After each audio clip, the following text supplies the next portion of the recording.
If you want to really be effective, you've got to support the leaders. You've got to support them to understand the full journey, that capability growth that you're after. And that looks different across organizations. Hello and welcome to the Talent Download podcast. Really pleased today to welcome my guest, who's come from quite a far away actually. He's come from Australia. He's part of our APAC team, Nick Fewkes, who basically is one of our leads in learning and development. I think it's really important for people to understand the shape of the market within APAC and also the UK, because there's lots of similarities across the board that we can see there, and we certainly see that within Amberjack as well. I think the global consistency about what we do as a business can be really important for people listening in and watching this. So it's great to have you here. Flown in just literally the other morning, so a little bit of jet lag as well. Yeah. But introduce yourself, Nick. Tell everyone about yourself a little bit. Thank you, Darren. Yeah. So my name's Nick. I'm the head of delivery for the development side of the learning and development side of our business over in Australia. I lead our team of instructional designers, facilitators, bringing all that early careers talent development to life across Australia. And now, my role now has gone from a national Australia role to now this sort of global role involving the development team over here as well. So it's a really exciting time. So you're a Brit. So tell us a little bit about that story. How did you get to Australia? 14 years ago, moved over and haven't looked back. I mean, I'd love to sound that's a unique experience, but I know it's not. Yeah. I now find myself in a slightly odd situation of, I know I've got an Aussie twang, but in Australia, everyone's like, well, you sound really British, so I don't really, global roles suit me well. No one's quite sure where I'm from, but Guernsey Channel Islands is where I'm from originally. And you had an interesting start because in terms of your career, maybe just give people a little bit of insight into that, of how before you sort of started Amberjack, a few of your roles. So I've had a weird and wonderful career, which actually has been a real asset for the early careers development and talking about how careers can evolve, and actually thinking about that in the lead up to turning up today. My first job was I was a fly fishing guide in Wyoming, and I used to go out into the wilderness and talk to people every day about what they did. And one guy gave me some advice, which I didn't know would quite come to fruition in the way it did, but he said, he couldn't predict how his career came to pass. And he loves his career, but he can never have added up and put those jigsaw pieces together in the way that it's happened. And my careers very much followed a similar path. I was a zoologist at the time. I then had some jobs in Kenya and Thailand, doing some wonderful things for the Kenya Wildlife Service and saving elephants in Thailand. I then made the obvious choice from zoologist to accountant.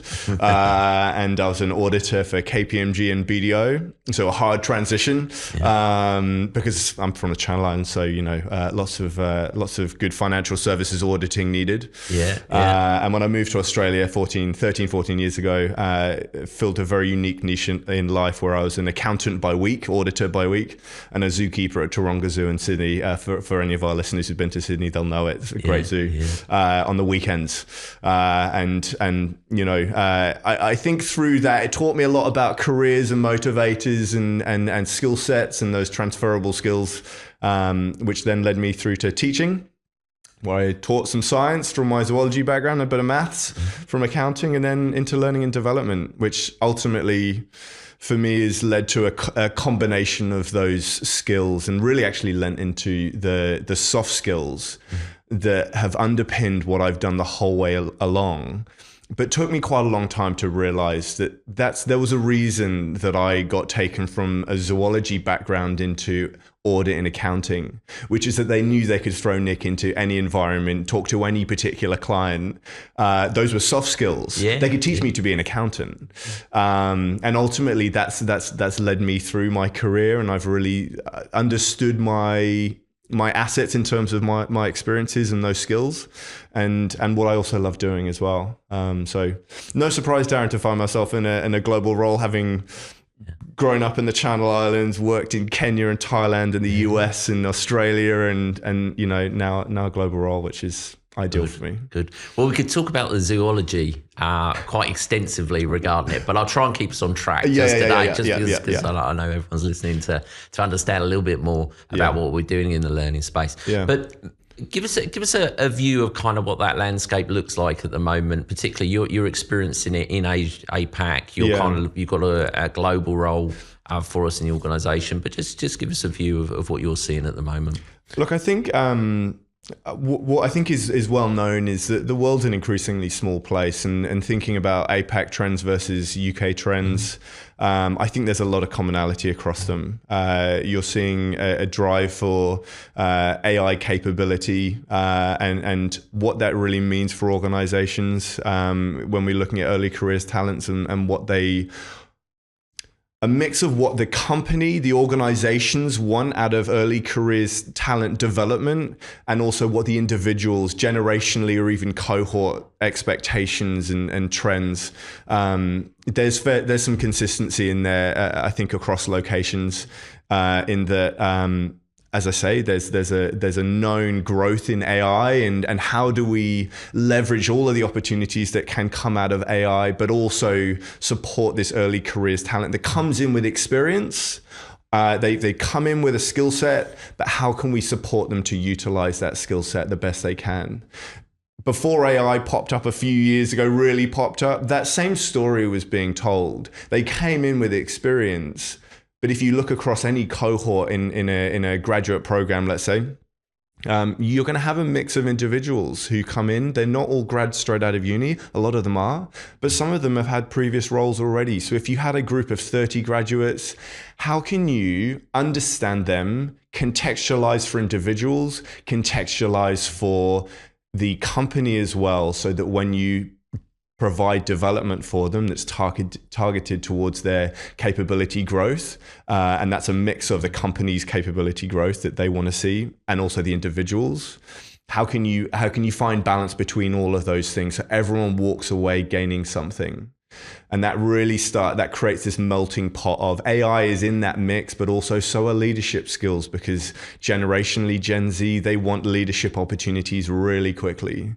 So a lot going on. And I think a lot of those trends are fairly consistent globally. What we're finding is that actually we need to contextualize to organizations, individuals, as well as starting to, look at some of the bigger picture of what the wider trends are. And that's location specific as well.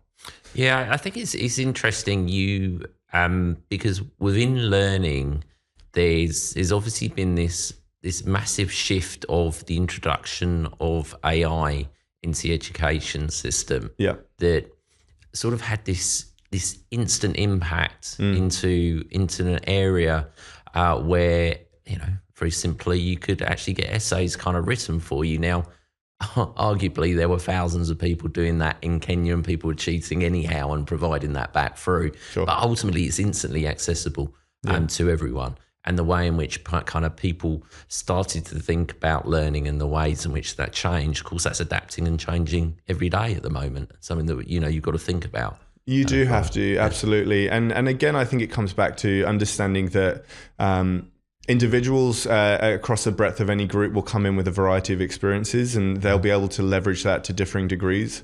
But that application of that knowledge can go from just finding efficiencies in roles, and I think generally people are pretty on top of that, to how do organizations want to actually utilize AI, and increasingly, across the organizations we're seeing, companies are making decisions as to which AI platform they want to lead into for a variety of reasons, and so then what is the gap between how companies want to use it and how early careers talent can use it?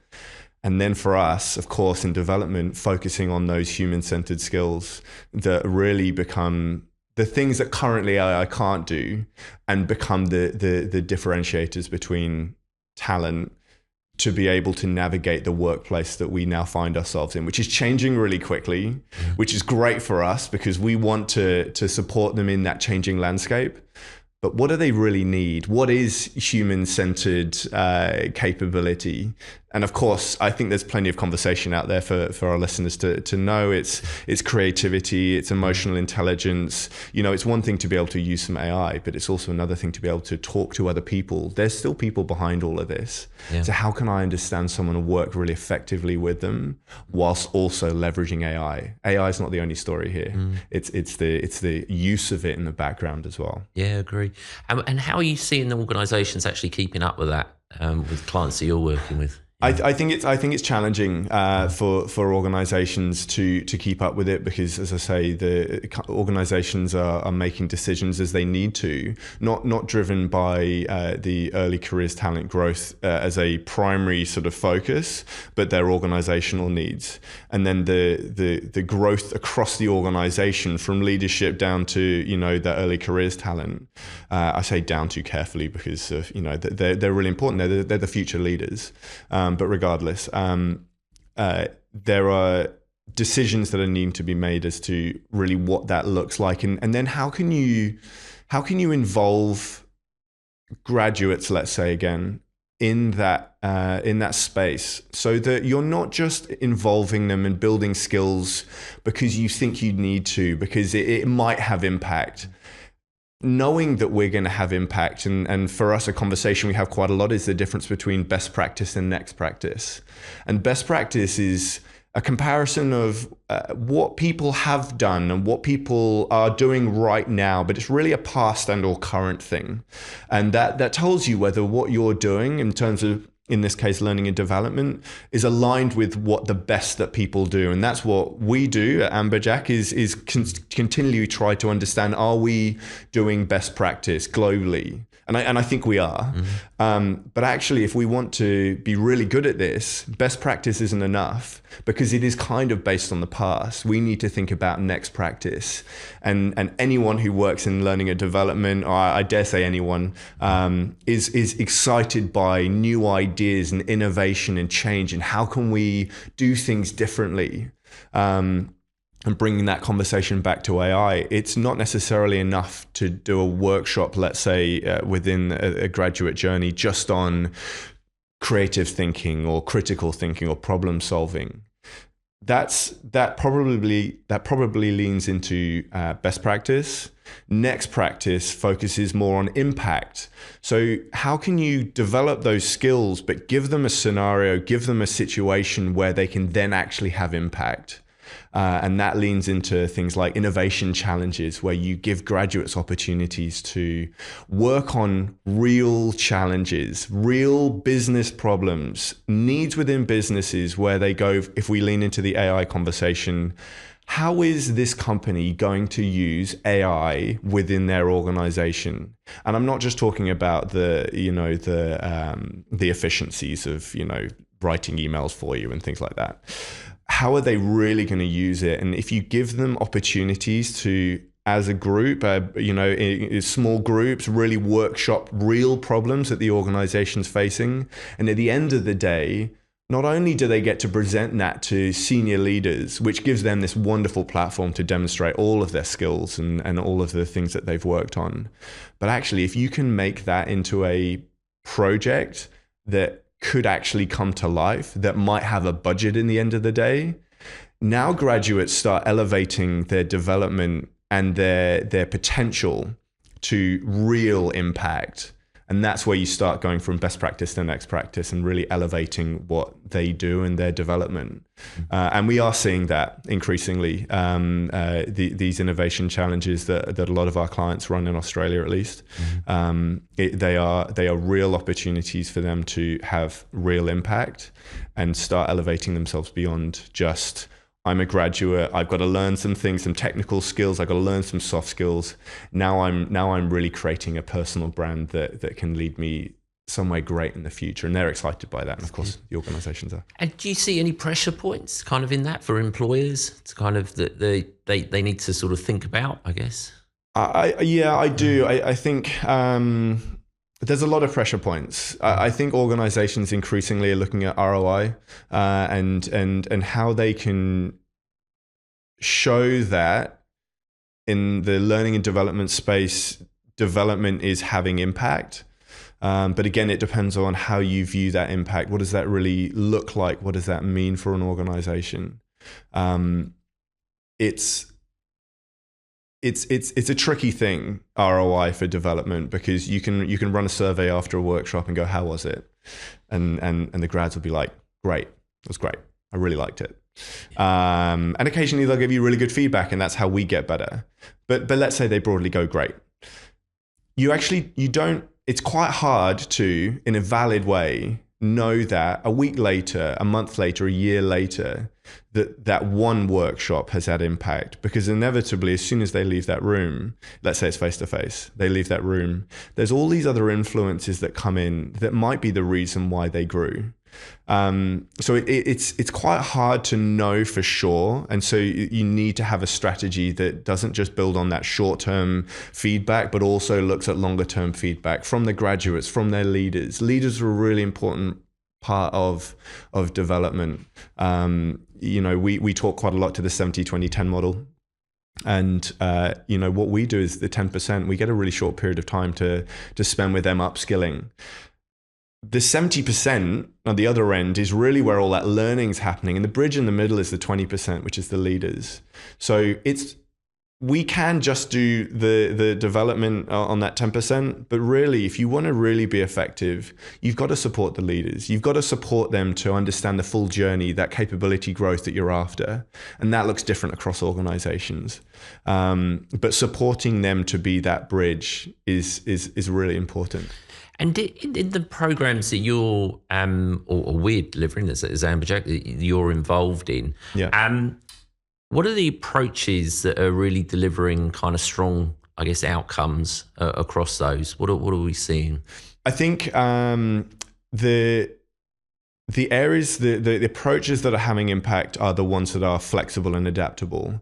It's the reason why the way we create and bring to life graduate development, the nature of the consulting that we do is where we have impact, because it's not enough in most cases to be just an off-the-shelf product. You really have to understand an organization and their values and their culture that they want to bring to life. Do they have a capability framework, or do they not? And there's reasons why you wouldn't for flexibility. Is that capability framework driven by graduates' capability growth that they want to see in the grad program? Sometimes that's actually a leadership capability that it looks at what they want for when they roll off the program. So what is that growth you're actually after? That's the sort of company level. And then you look at the cohort level, where you can really have impact is looking at, what does this generation want or need? And sometimes that doesn't always align with that capability framework. Sometimes that leans into, we know we want to cover off this capability growth. That might be led by things like AI, but it might be led into that leadership growth that we want them to roll off into. But actually during the program, even within this cohort, let's say, there's a real need for business etiquette, let's say, or accountability and personal brand, because yes, they're really excited and they want all these opportunities, but there's a lot of nuance in the workplace. And as we all know, this generation still is experiencing this sort of state of flux in how people go about their work lives. We were used to 5 days a week, 9 to 5 minimum, and everyone knew what that was, and you knew what that looked like and felt like. COVID obviously happened, and I don't think I need to remind our listeners as to what that was and what that looked like for early careers talent, but we're still in an evolving space where organizations are increasingly looking at bringing people in, more days a week into the office. But what does that really mean, and how can early careers talent leverage all the opportunities for that?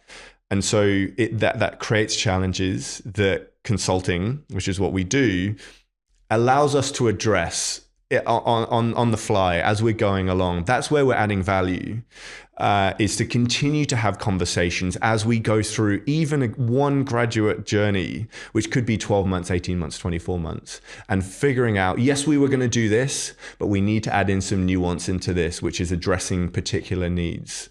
And that's where we increasingly have value for our clients, I would say. Do you think we ever get into a space where you get into a space where you can risk kind of over-engineering kind of what with the output about what you're doing within that? And, I think there is a risk of that. You could overthink that, and you could overreact to individuals' feedback. For example, it could be an outlier. Feedback's an interesting, tricky thing. For one of my clients, we ran a workshop. It was on presentation skills that led into their innovation challenge. And off the back of the workshop, great feedback, really good, loved it. A week or two later, the client asked the group, hey, how was the workshop? How did you feel? Do you want anything different?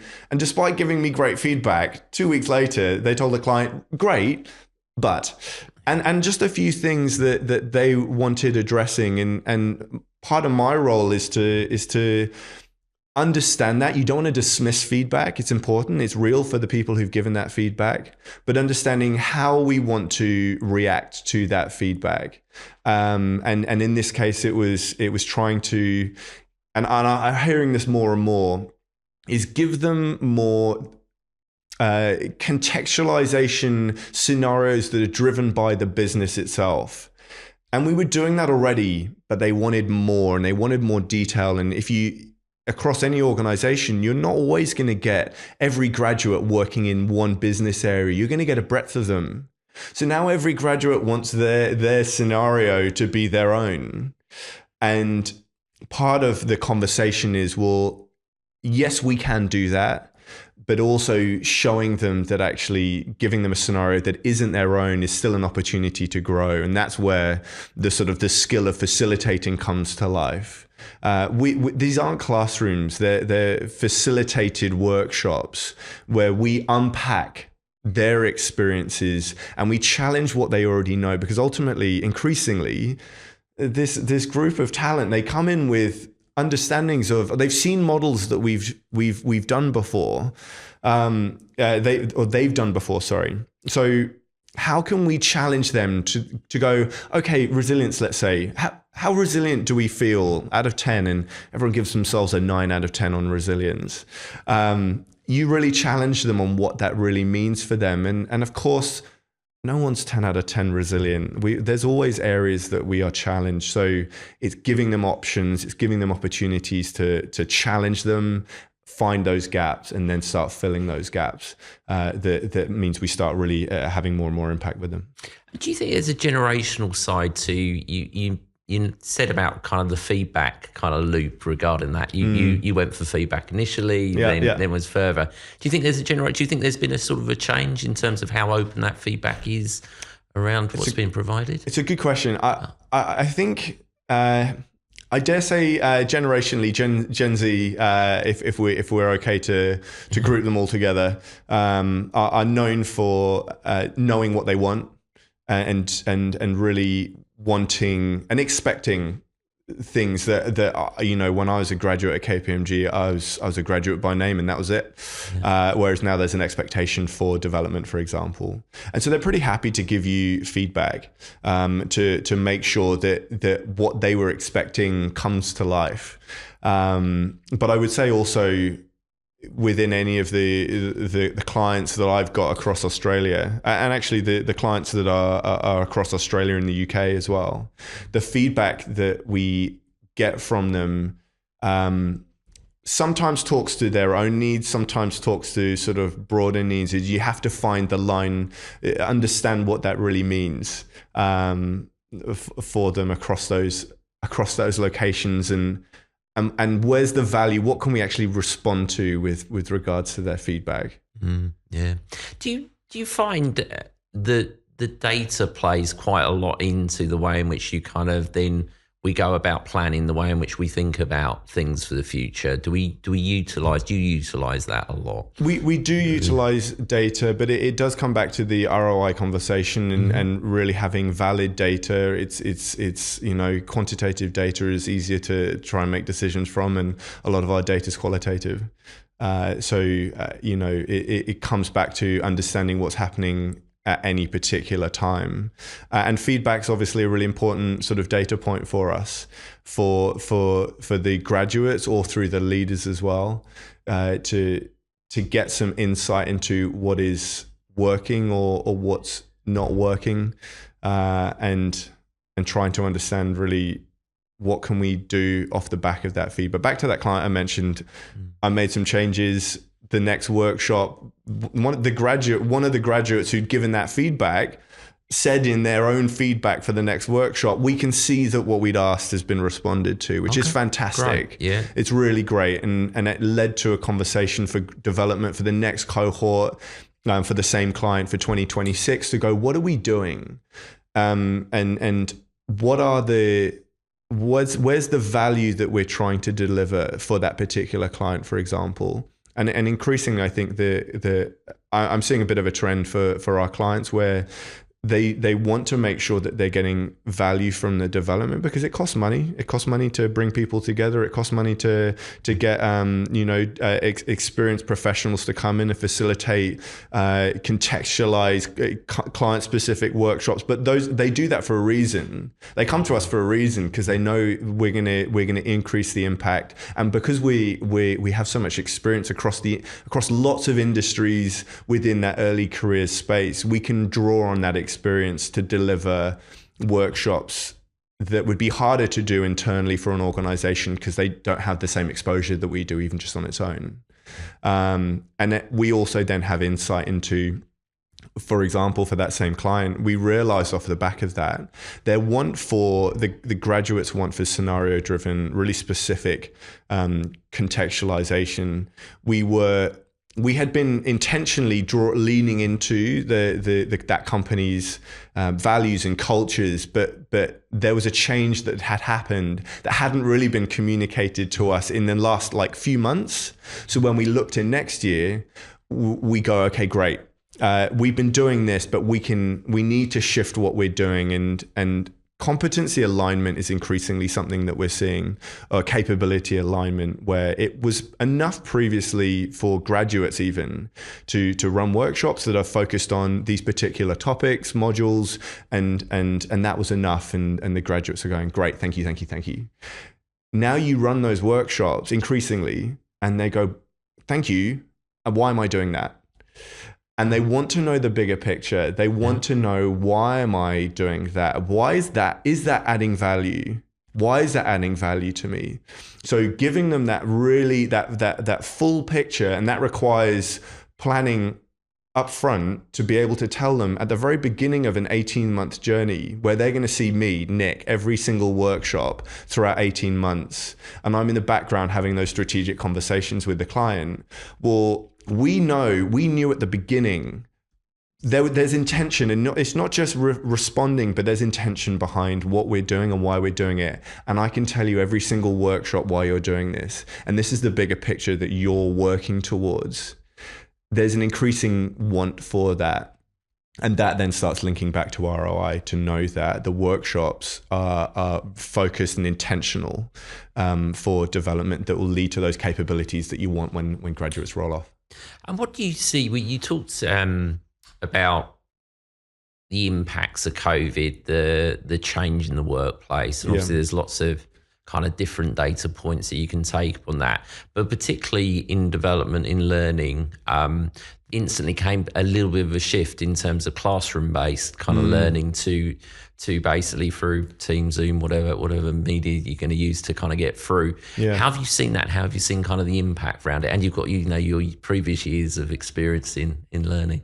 Absolutely. Yeah. I think a classroom is a word that I try and avoid, actually, but it's a word that's often used. Yeah. And the reason for that is, particularly, I regularly share my experience with people. I love a good story. Mm-hmm. whilst I try and drop in zoology as often as possible, the teaching experience that I've had is an interesting one, because when you're facilitating a workshop, it's very easy for graduates. We've all been to school. It's a weird thing. Everyone's been to school, so everyone quite quickly will jump back to, does this feel like a classroom? Does this feel like school? Well, I'm an adult. I'm a professional who wants to be a leader, and I don't want to feel like I'm in a classroom. So I'm very careful to try and make sure that where I'm doing direct instruction and really leading them through, let's say, a model that will unpack and facilitate, that it doesn't feel like a classroom, so that they feel like their experience is being recognized, that we are being intentional to unpack what they know and where we want to try and get them to, and the potential that they have. And I think that's something that post-COVID, there are nuances that I think people who were in their roles before COVID and after COVID know and understand. Going into the office is an opportunity for people to collaborate more easily together, and build those human skills that you can do over a virtual environment. But I think there's a skill even in that. There are similar but different skill sets that are required to work in a virtual environment and a face-to-face one. And let's say emotional intelligence. And how do you read someone's emotions virtually versus face-to-face? I think we all know that looks and feels different. So it's unpacking things like that, but also giving them the understanding, for example, from a point of view of personal brand.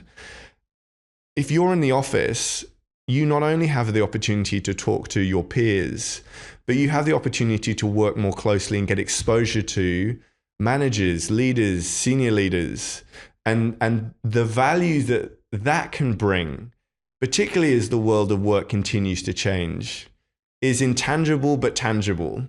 And giving them that nuance and sharing that nuance, I think, is really important for early careers talent to understand the full breadth of the value of this sort of changing work environment, so that they can see the pros and cons of both. And you don't want to stop them. You don't want to stop them challenging why they're doing things. I don't know that we're going to ever do that, and I don't think we would ever want to. But drawing on our experience and our own experiences, and also what we want them to be able to see and leverage, I think is really important in that space. I think it is. I've spoken a few times on the podcast. I've got a few sons. I've got one son at the moment that's doing their placement just in the city of London, and so he's got a 1-year placement. And the requirement is he comes in 5 days a week into that office environment. It's an accountancy firm. It's amazing the experiences that he kind of picked up and the learning that he picks up in that environment, which will actually suit him well. And he takes that forward, showing my little bit of my age. Typically I had to come to London 5 days a week. It was just considered the norm. That's what you did. You didn't have any really accessibility to any of the technology that would even sort of allow you to do that.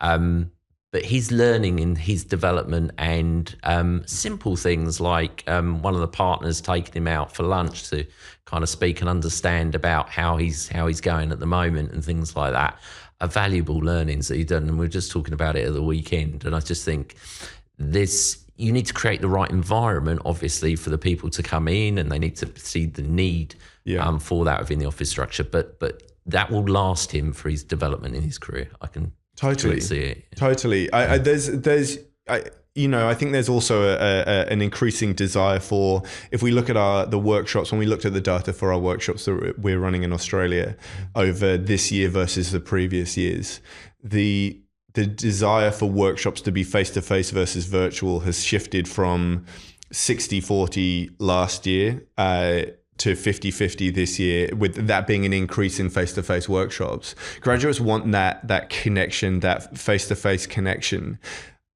There's a challenge within that, because it costs potentially, if you're early careers talent spread across a country or even internationally, bringing them together, well, that costs money. And so you have to know that that's going to add some value to the graduates to the organization that's spending the money. And I was chatting to a client the other day about the want for, in inductions for graduate workshops, to bring everyone together. The importance of that, to bring people together and go, not only are you part of organization A, but we have a culture here and we want you to feel and know what that is on day one. And the way we're going to do that is to bring you all together into one place so that you can feel that, not just what that feels like for organization A, but also as a group and as a cohort, and start building those connections. Now, in one sense, you might say, well, actually, they should be able to feel that if they rock up on day one in their separate locations. But if you bring everyone together, graduates talk and communicate in ways that, again, we never used to, as we all know. And so if they have an experience where they feel really part of that company on day one, actually even before day one, and that's an important conversation to have, that sort of keep warm period. But there is a value there that, again, is potentially intangible. The cost is real, but the value you're getting from bringing everyone together means that people will talk more positively. The graduates will talk more positively about the graduate program at Organization A. And so now not only are you building culture that will pay dividends later on for you just with that cohort going through their grad program, but actually you can leverage that feeling in attraction.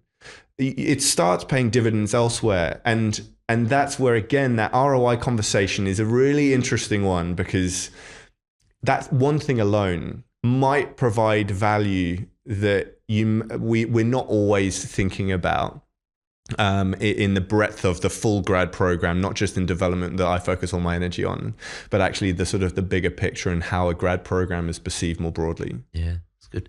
We talk, Amberjack, about a role which we see as the future. We call it the creative generalist type role, where you see the candidate's ability to utilize the language models that are available, the ChatGPTs, those different types of products within their current role, almost sitting alongside them as an assistant.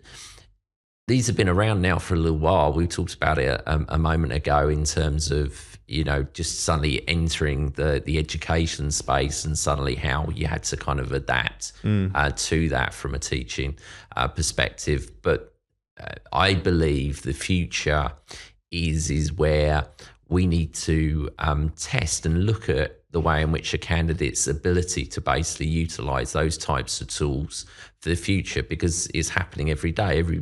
Generally smart people are thinking about how can that actually sit alongside me and help me within that role. And I think that'll be an interesting journey, kind of particularly as we think about our content, the way in which we kind of work with people for the future. Absolutely. As we go forward. I think that leans back into that best practice, next practice, and trying to think proactively about what the future will look like and what we need to be assessing for the development, the capabilities we want to develop for.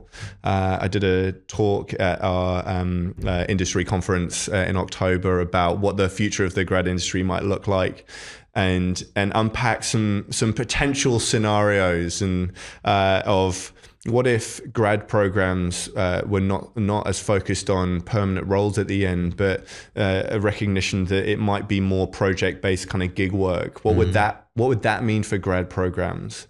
What would it mean if graduates were more interested in their impact from a sort of social, sustainable perspective over that next role? What does that mean for grad programs? How do we incorporate that shift in focus from an EVP perspective, or how you're assessing for that, how you're showing that through innovation challenges like I mentioned before? And then of course we spoke about AI because it's a hot topic and everyone wants to talk about it. And what does that look like from the point of view of, again, assessing or developing? I think if we want to remain relevant, we have to be asking these questions. That's obviously important for us as a business to make sure we're asking those questions, but also, ultimately we want to have impact. We want to support the graduates to be the best they possibly can be. And I think that's us challenging the idea that graduate programs aren't just entry points, they're launch pads. And that requires a rethinking from the whole grad industry to go, what does that really mean? What can we do differently? For example, that first scenario where one of our clients actually really leans into this, but it's the nature of that client, which is a project-based. They run this really big project in one of the states in Australia, and they know that there is that project will come to an end. So they bring graduates into that organization to get experience, but not get a permanent role at the end of it. Their service to the industry is really around building future talent and that talent pipeline that then becomes hopefully circular in nature. They get out into the industry, they roll off the program, they leave the organization, and you can then track what happens to those people. Where are they having impact? It's where alumni networks, for example, become really impactful for them to see what's happening to them.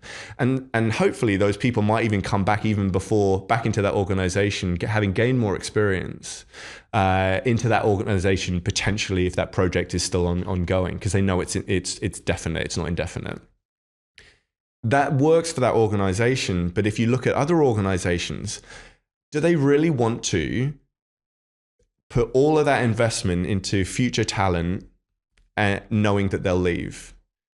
Most companies want to put that investment in and get the dividends on that investment by them sticking around and being the future talent for that organization. But can we challenge how we think about grad programs as a whole to go, actually, there can be dividends paid to all of us, all the organizations. And that's a shift in perspective that I think is interesting, but also challenging, because of course, there's a reason again why people talk about ROI, because they want to make sure that the money that's being spent, where there's a lot of organizational change happening around the place, that there's value being given, and often that's more of an insular internal views than this sort of bigger picture. Yeah, sure. But an interesting conversation. Yeah, sure. And you talked about you were at a conference, you were thinking about what the future holds. I guess, what do you think the future looks like 2026? What do you see as the things that we can expect to see within the early career space?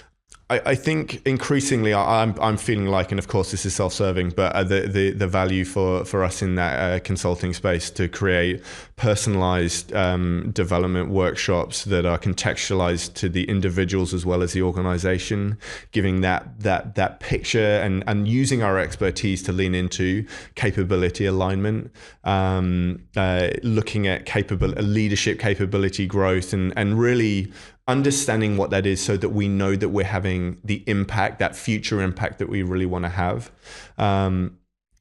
Ultimately, I actually unpacked with my team the other day about all of the things that we do to try and service and support graduates, early careers talent. And the early careers talent, I keep saying, because it's not just graduates, it's where we do a lot of our work, but it's interns, it's apprentices. And of course, their contexts are different again. But understanding what they need, and then also what the organization needs. And I mentioned before, keep warm and the importance of that. For organizations, they spend a lot of money on attraction and recruitment, and they want those people to turn up on day one. And development, there's an interesting space that crosses both sort of that attraction recruitment space and the development space, where that keep warm opportunity for people to connect. You bring everyone in on a day before they start so that they see the office and they meet each other. We run a lot of workshops that are virtual workshops that let's say we run 3 of them. The first one will be on just get to know your connection, that kind of thing.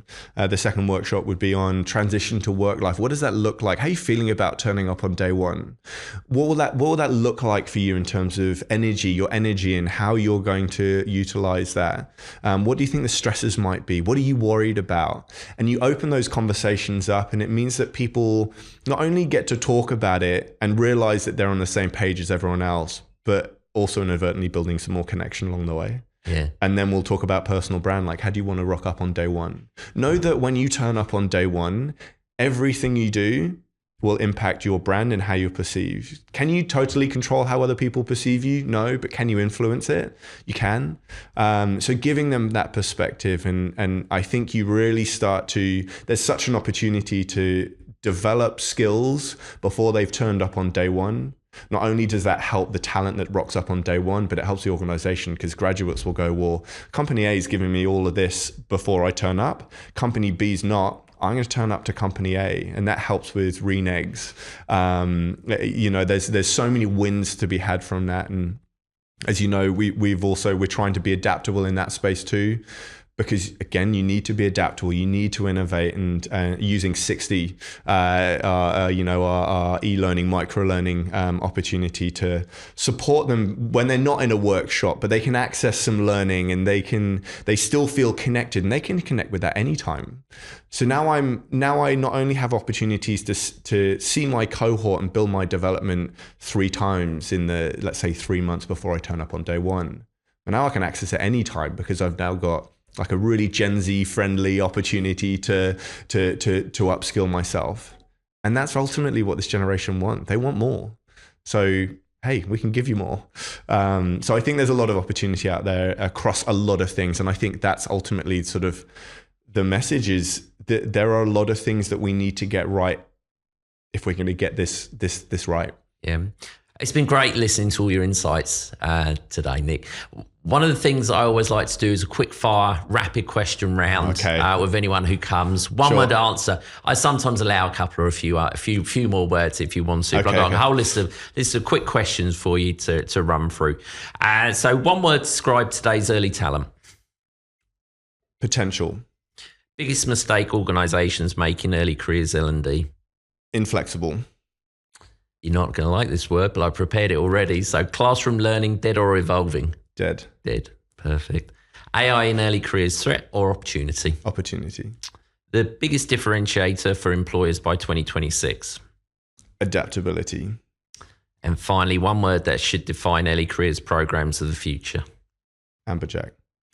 Perfect. Well, I appreciate you spending some time with us, Nick, today, and I hope you enjoy the rest of your trip. Thank you so much. Over in the UK. It's been a great conversation. I hope everybody's enjoyed listening into it, and I will be back speaking to you again very soon. Fantastic. Thank you, Darren. Thanks.